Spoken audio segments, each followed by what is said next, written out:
Hello. Saraswati ज्ञान channel में आपका स्वागत है। और आज इस वीडियो में हम बात करने वाले हैं इंस्ट्रूमेंट ट्रांसफार्मर के बारे में, जिसका हिंदी में नाम होता है उपयंत्र परिणामित्र।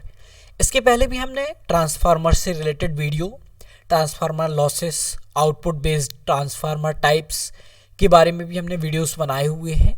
डिफरेंट टाइप की वीडियोस बनाए हुए हैं। अगर आपने वो वीडियोस नहीं देखे हैं तो आप डिस्क्रिप्शन में लिंक पर जाकर क्लिक करके उन वीडियोस को देख सकते हैं। तो चलिए हम इंस्ट्रूमेंट ट्रांसफार्मर के बारे में पढ़ लेते हैं। सबसे पहले इंस्ट्रूमेंट मतलब कि उपयंत्र, इसके नाम से ही हमें इसका परिचय मिल जाता है कि यंत्र, उपयंत्र, इनका उपयोग जो होता है किसी चीज़ को जो है मापने के लिए उपयंत्र के लिए किया जाता है। चलिए, इन ट्रांसफार्मर का प्रयोग जो होता है इसी परिपथ में उच्च वोल्टेज तथा उच्च धारा को मापने के लिए किया जाता है, मतलब कि मेजरमेंट करने के लिए इनका उपयोग किया जाता है। तो ये जो होते हैं इंस्ट्रूमेंट ट्रांसफार्मर टू टाइप्स के होते हैं, current transformer end voltage transformer. Okay, हम एक एक करके इनके बारे में पढ़ेंगे। कैसे होते हैं ट्रांसफार्मर, कैसे किस प्रकार से इनके द्वारा मेजरमेंट किया जाता है, इनको किस प्रकार से लगाते हैं, क्या उपयोग होते हैं, इन सब के बारे में इस वीडियो में पढ़ेंगे।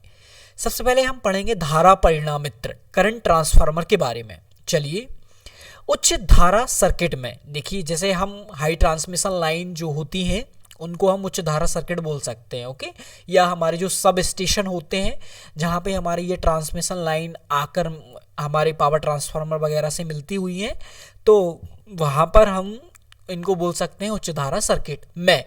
उच्च धारा मापने के लिए इसका उपयोग जो होता है करंट ट्रांसफार्मर, जिसको हम शॉर्ट में क्या बोलते हैं, सीटी भी बोलते हैं। देखिए, अब जैसे हमें नॉर्मली तौर पर अगर थोड़ा बहुत अगर करंट या वोल्टेज मेज़र करना होता है तो हम वोल्टमीटर, एमीटर की मदद से जो है हम मेज़र कर लेते हैं। लेकिन जब उच्च धारा, हाई करंट जो सर्किट होते हैं उनमें आखिर हम कैसे करेंगे? ओके, तो उनकी इस किसकी मदद लेते हैं हम? धारा परिणामित्र मतलब कि करंट ट्रांसफार्मर की मदद लेते हैं। देखिए, सीटी एक स्टेप अप ट्रांसफार्मर है। इसके पहले हमने बात किया था कि स्टेप अप ट्रांसफार्मर में होता क्या है, आखिर वोल्टेज बढ़ जाता है और करंट क्या होता है, घट जाता है। मतलब कि सीटी क्या करता है, हमें एक घटा हुआ जो करंट का मान होता है वो हमें प्रदान करता है, लेकिन वोल्टेज जो होता है वो बढ़ा हुआ है। ओके, तो हमें यहाँ पर क्या समझ में आया कि सीटी जो होता है एक स्टेप अप ट्रांसफार्मर होता है। सीटी क्या करती है, वोल्टेज को बढ़ाती है, इसलिए धारा को क्या करती है, कम करती है। ओके, ठीक है। इसकी सेकेंडरी वाइंडिंग की रेटिंग जो होती है 1 से 5 एम्पियर होती है। बहुत सारी जगह आपने डायग्राम वगैरह में देखा होगा कि 0 to 5 लिखा हुआ है वहाँ पे एम्पियर। ओके, लेकिन अब उसको मैं क्या बोलूँ, उसके लिए 1 to 5 आप एम्पियर मान सकते हैं इसको। ओके, सिटी प्राइमरी में जो होते हैं मोटे तार कम टर्न, और सेकेंडरी में जो होते हैं पतले तार अधिक टर्न होते हैं। देखिए, प्राइमरी में देखिए, एक तो ये स्टेप अप ट्रांसफार्मर है, मतलब कि इसके प्राइमरी में क्या होंगे, कम टर्न होंगे, लेकिन कैसे तार होंगे, मोटे तार होंगे। ओके, एंड स्टेप अप कर रहा है यानी वोल्टेज को बढ़ा रहा है ये, है ना।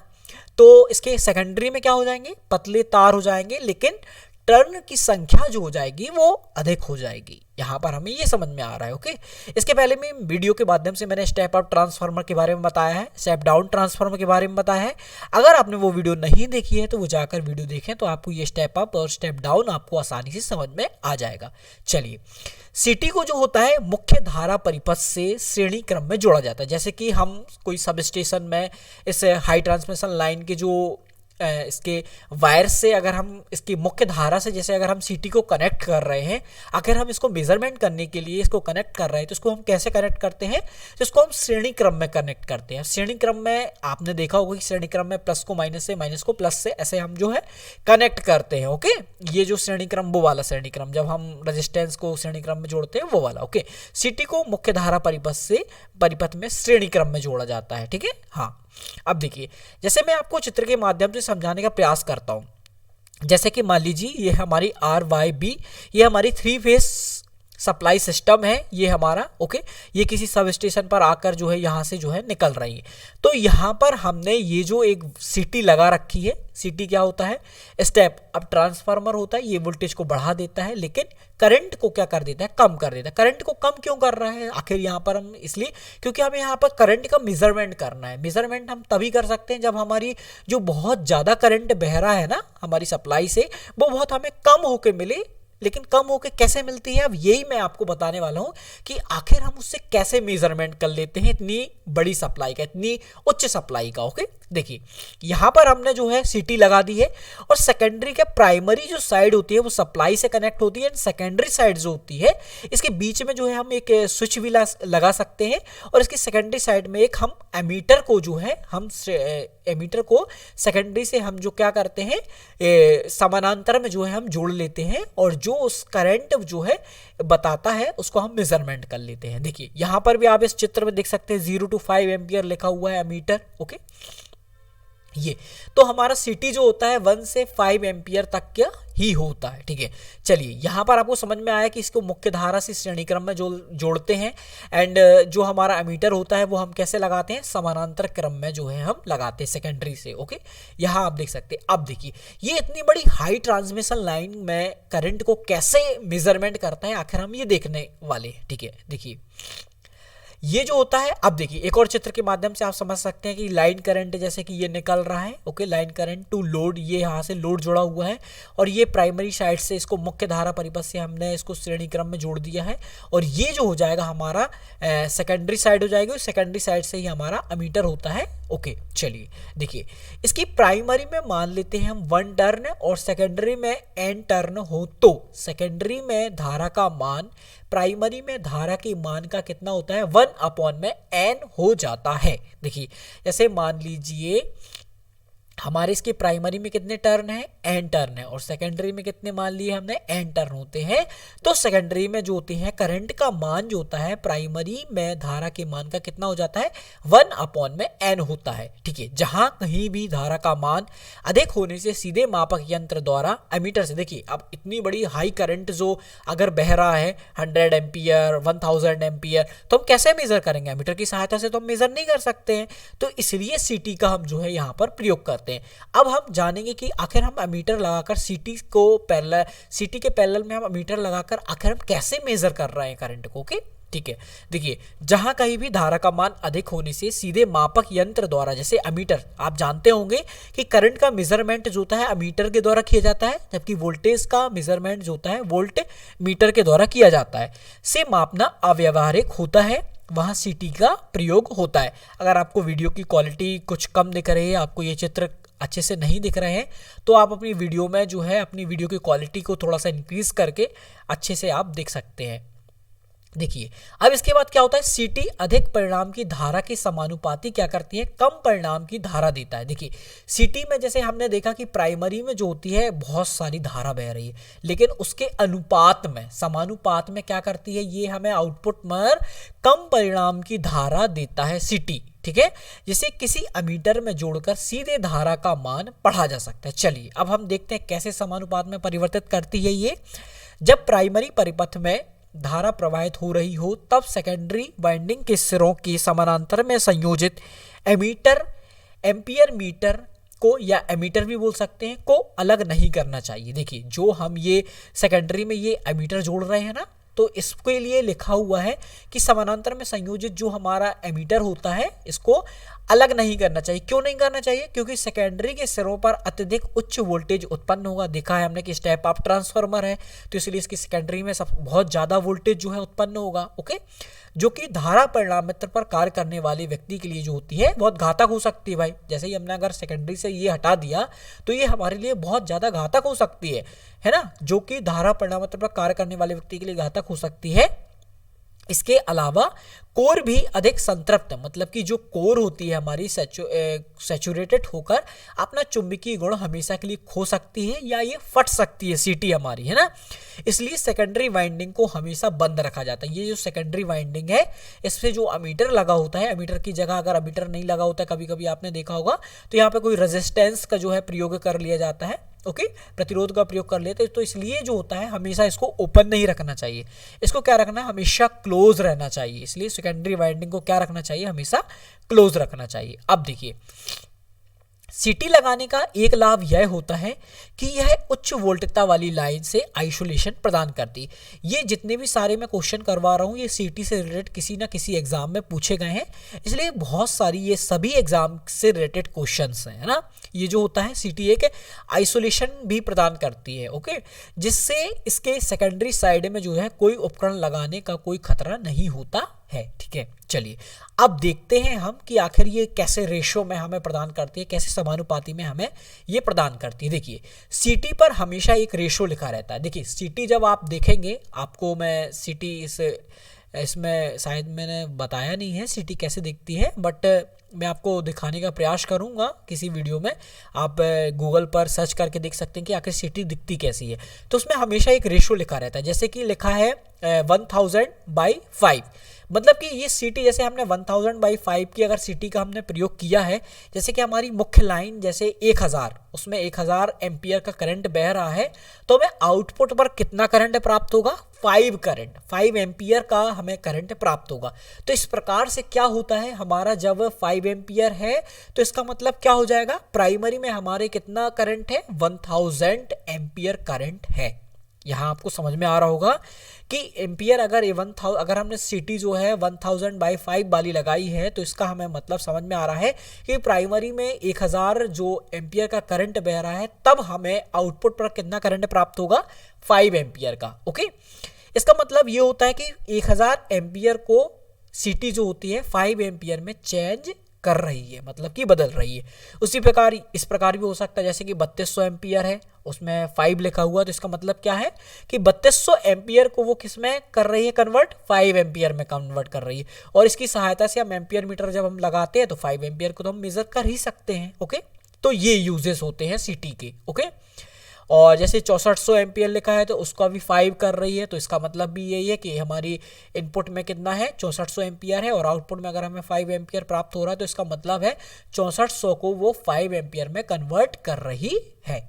चलिए अब देखिए सीटी जो होती है नॉर्मली मैंने बताया 5 एम्पियर एंड 1 एम्पियर वाली होती हैं, जैसे कि मैंने देखा कि 100/5 लिखा हुआ है सीटी और मेजरिंग डिवाइस के बीच। यदि जैसे जहां हम सीटी लगा रहे हैं और मेजरिंग डिवाइस मतलब कि ammeter, okay, measuring device ammeter लगा होता है सीटी से, एंड मेजरिंग डिवाइस जहां से हम मेजर कर रहे हैं, ओके, के बीच यदि 10 मीटर की दूरी हो, मतलब यदि इन दोनों के बीच में 10 मीटर की दूरी हो तो हम 100/5 सीटी का प्रयोग करते हैं, और यदि 10 मीटर से भी अधिक हो तो हम 100/1 सीटी का प्रयोग करते हैं। यहाँ पर आपको क्या समझ में आ रहा है कि यहाँ पर ये 100 एम्पियर को कितने में कन्वर्ट कर रही है, वो 5 एम्पियर में कन्वर्ट कर रही है, और यहाँ पर हम क्या देख सकते हैं 100 को 1 एम्पियर में कन्वर्ट कर रही है। तो इस प्रकार से हम उस उच्च लेवल की जो धारा को हम जो है रेशो में कन्वर्ट करके सीटी की सहायता से हम उसको मेजर कर लेते हैं। तो मैं आशा करता हूँ कि आपको सीटी का ये समझ में आया होगा।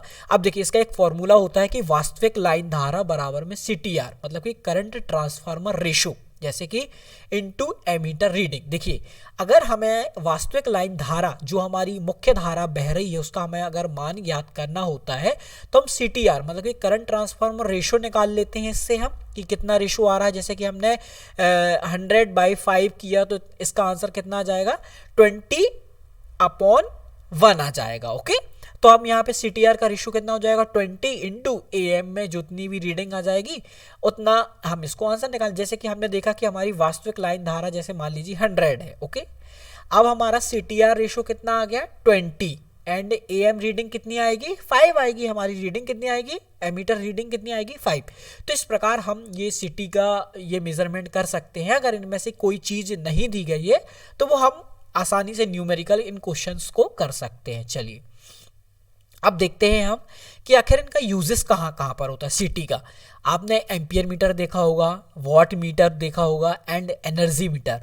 इन सब में जो होता है सीटी का प्रयोग किया जाता है। एक वॉट मीटर ही ऐसा होता है। इसमें सीटी और पीटी जो हो जाएंगे ये दोनों लगते हैं। ओके, ये लिखा हुआ है कि पीटी भी लगता है।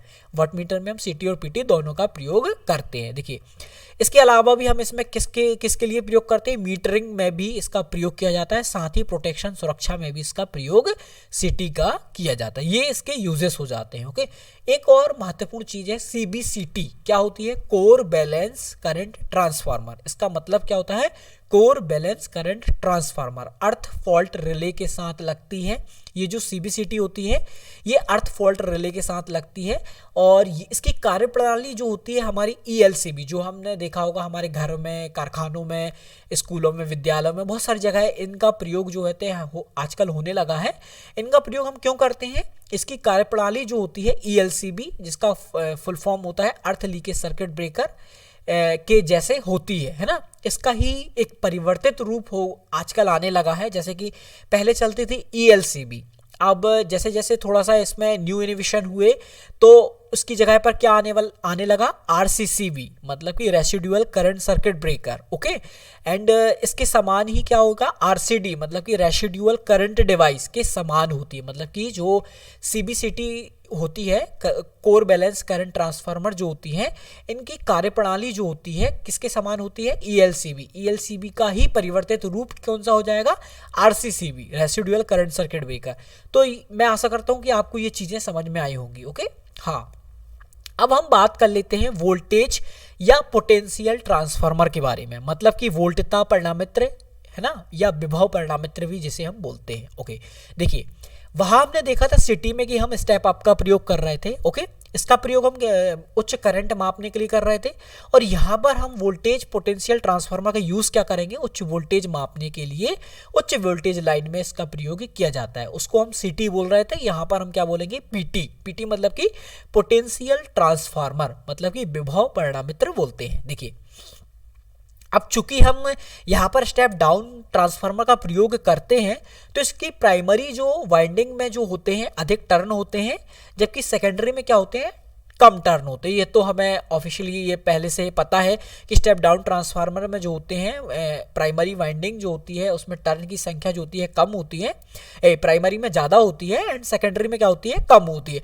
ये जो होता है हमारे अधिक वोल्टेज प्रदान करता है एंड कम जो होता है, ये जो होता है हमें वोल्टेज की मात्रा जो है कम प्रदान करता है, लेकिन जो करंट जो होता है हमें ये बढ़ा कर देता है। जबकि स्टेप अप के बारे में हमने देखा है कि ये वोल्टेज हमें बढ़ाकर देता है, जबकि धारा को क्या कर देता है, वो घटा देता है। चलिए, अब देखिए, चूंकि हम इसमें स्टेप डाउन ट्रांसफार्मर का प्रयोग कर रहे हैं तो ये हमें बिल्कुल क्या करेगा, वोल्टेज को है कम करके ही देगा। चलिए, अब देखते हैं हम कि प्राइमरी वाइंडिंग को मुख्य सप्लाई से समानांतर में जोड़ा जाता है। ये जो हम पीटी का प्रयोग कर रहे हैं, इसकी जो प्राइमरी वाइंडिंग रहेगी, जैसे हम कोई बहुत सारी उच्च वोल्टेज की लाइन में हम इसको कैसे करते हैं, समानांतर में संयोजित करते हैं। ठीक है, अब देखिए, सेकेंडरी में क्या करते हैं, तो सेकेंडरी में दोनों सिरों के समानांतर में कम परास का वोल्टमीटर, जैसे कि 0 से 110 वोल्ट का इसमें वोल्टमीटर जो है जोड़ दिया जाता है। ठीक है, इसको हम क्या बोलते हैं, पीटी को वितरण ट्रांसफार्मर, मतलब कि डिस्ट्रीब्यूशन ट्रांसफार्मर भी कहा जाता है। डिस्ट्रीब्यूशन ट्रांसफार्मर के बारे में हम जानते हैं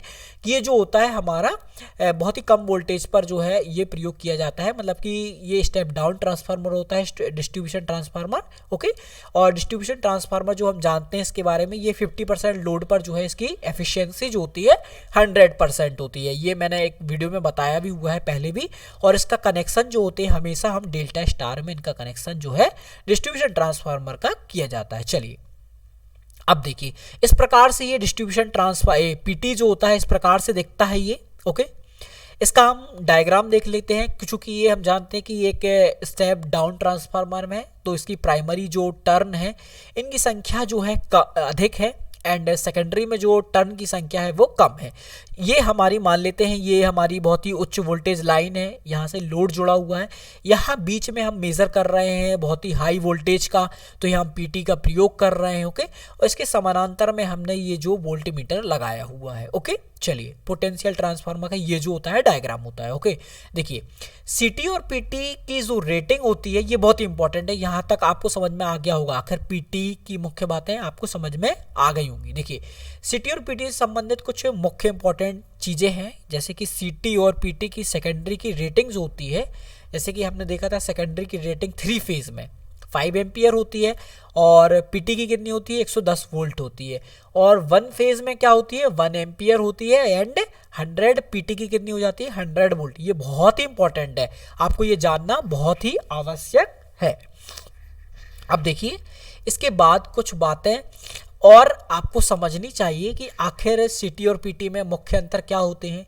तो पीटी में जो होते हैं हम जानते हैं स्टेप डाउन ट्रांसफार्मर का प्रयोग किया जाता है, और जबकि उसमें स्टेप अप का प्रयोग किया जाता है। ये सब आपने अगर ये आप अपने देख लेते हैं, समझ लेते हैं, तो आप इनमें अंतर करना भी सीख जाएंगे। तो मैं आशा करता हूँ कि आपको ये वीडियो जो है अच्छी लगी होगी। अगर आपको वीडियो अच्छी लगती है तो आप हमारे सरस्वती ज्ञान चैनल को सब्सक्राइब कर सकते हैं, और मेरे समझाने का तरीका अगर आपको अच्छा लगता है तो आप अपने दोस्तों में इस वीडियो को शेयर कर सकते हैं, जिससे वो भी इस वीडियो को देखें, और हमारे ऊपर आप इसी प्रकार अपना प्यार बनाए रखें और हमारे चैनल को सब्सक्राइब करें। जय हिंद दोस्तों।